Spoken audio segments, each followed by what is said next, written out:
Hey, it's Wednesday, December 17th. I'm Jake Ward. This is the Rip Current. We look at the big invisible forces at work on us. And today we're going to be talking about the strange schizophrenia that has gripped the United States when it comes to the issue of AI data centers.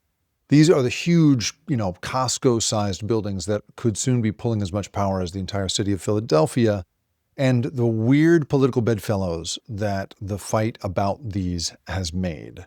We're going to look at all of that and more in today's episode. Okay, so you probably know by now that every time you put in a request for a sexy kitty cat in a bikini or your wedding vows, right, you are triggering somewhere a rack of servers to fire up and crunch through the math necessary to make that possible. You probably also know that there is electricity required to power all those servers, and you probably also understand that there's a certain amount of cooling that has to go into that requires water.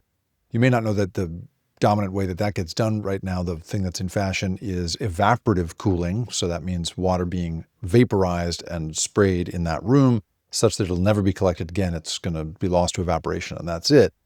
So as a result, the threat that this kind of always-on megalith building poses to the amount of money you pay for electricity and the amount of water available to you in your municipality is causing huge state and regional and municipal protests, and in some cases laws that are beginning to affect the growth of this stuff. So we've seen, for instance, in Maryland, for instance, a new data center was just halted in October, so officials there could investigate the health and environmental impacts of that. In Northern Virginia, which has really been the center of the data center world, residents last month openly protested the arrival of a new building. And this week, in a story that sort of created a lot of national attention, a Phoenix suburb called Chandler shot down what was planned to be a very big data center there. And the vice mayor of it said to Politico, asked the rhetorical question, what's in it for Chandler? And what we know is in it, right, is, of course, rising electricity costs. Bloomberg just did a big analysis of how the wholesale prices for Americans have risen as much as 276% in regions where AI data centers are going in over the last 5 years. And even those places that are not hosting a data center are seeing their prices rise. So the average across all Americans, according to the Energy and Information Administration, which is a federal agency that looks at this stuff, is 7%. All of us are paying 7% more on average this year as compared to last year.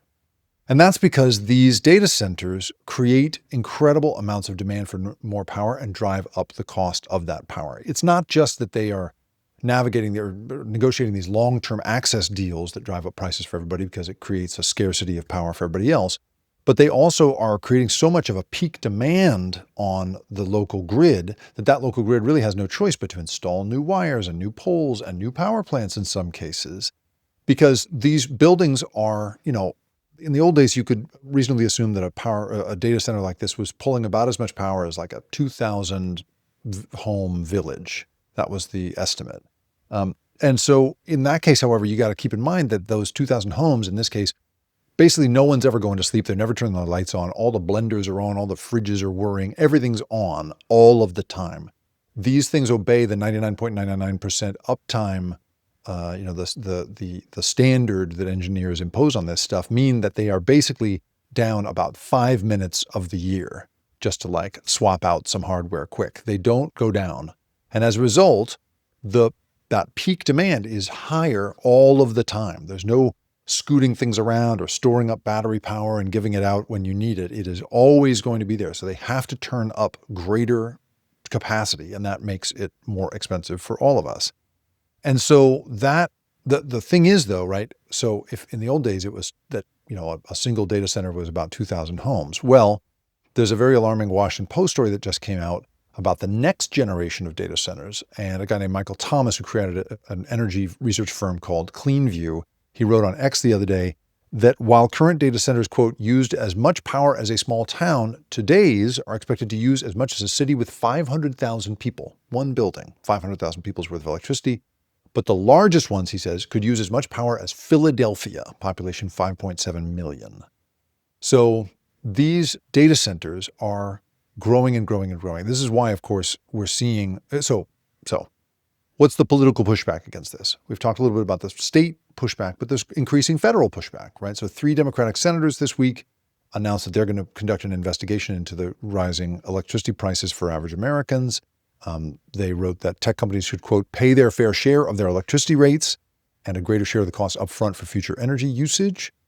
And Bernie Sanders has even gone as far as calling for a moratorium on AI data centers, which of course made the Silicon Valley and the White House boosters of them, Silicon Valley AI people and the White House boosters of them crazy. So you had Elon Musk calling Bernie a taker and saying they'll always follow the makers. And you had David Sachs saying that he's helping China win the AI race.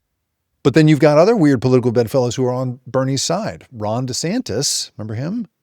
He hates this stuff and has been legislating against it so that Floridians don't have to play host to these data centers. So it's a very interesting political moment. Still, this week the House passed something called the SPEED Act, or at least pushed it forward. The SPEED Act is supposed to speed up federal rules when it comes to reviewing what it takes to put in new energy projects, including new data centers. And we've also seen that some companies are really just starting to look abroad because they don't want to have to deal with the laws here around that stuff. Malaysia, for instance, is becoming a place that people really want these data centers to go. We've seen OpenAI is going to make big investments abroad.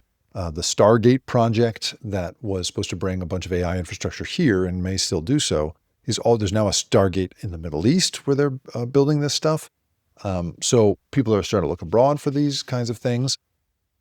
And yet the last thing I'll sort of leave you with here is that one sort of added complication here is that the business of building data centers is turning out to maybe be not as reliable a business as possible. It reminds me a little bit of sports stadiums and the ways in which people wind up stuck with a kind of useless building once it's outlived its usefulness.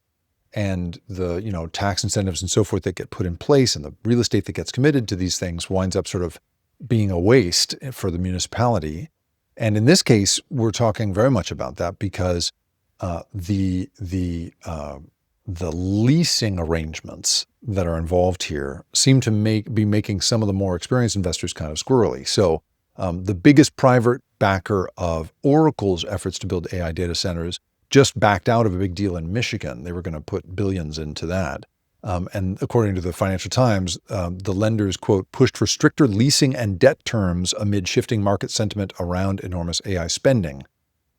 And there's a very interesting interview from a guy named Fernando Leon, who he's a big billionaire real estate developer. And he was just on CNBC this week saying that he's staying out of the AI data center business entirely. That real estate sector he doesn't want to be part of at all, even as other big competitors of his are getting into it. And he says it's because they're not building them themselves. These, Google and the rest, they're not building them themselves. What they're doing is they're getting outside companies to hold on to the debt and the risk.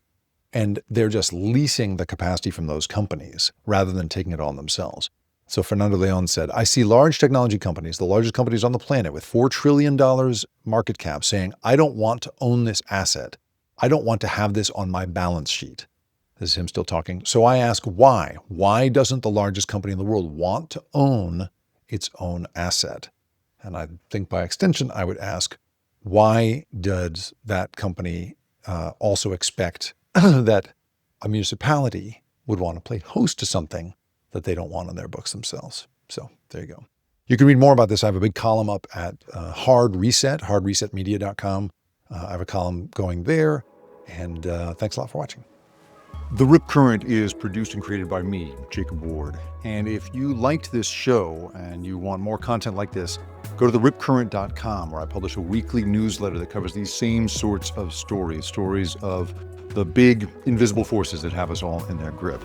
And if you want to really do me a favor, if you could go to where you have listened to this or watched it and like it, share it, or even better, review it. Holy cow, is that helpful?